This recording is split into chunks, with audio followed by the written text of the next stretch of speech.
കാണാൻ നല്ല ഭംഗി നിൽക്കും. ഇവിടുന്ന് ഉടനെ എങ്ങാനും പോകാൻ പറ്റുന്നുണ്ട്.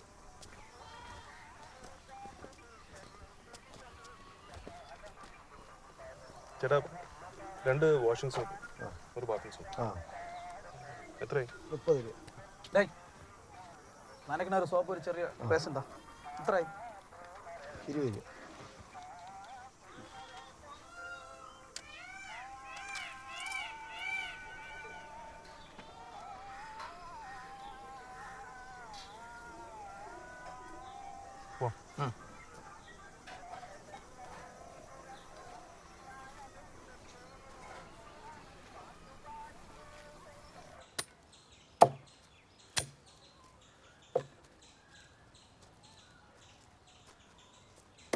നമുക്കിന്ന് ഇന്ത്യൻ ഭരണഘടനയെ കുറിച്ച് പഠിക്കാം. ഇന്ത്യയുടെ ഭരണഘടന എഴുതിയുണ്ടാക്കിയത് ആരാണ്?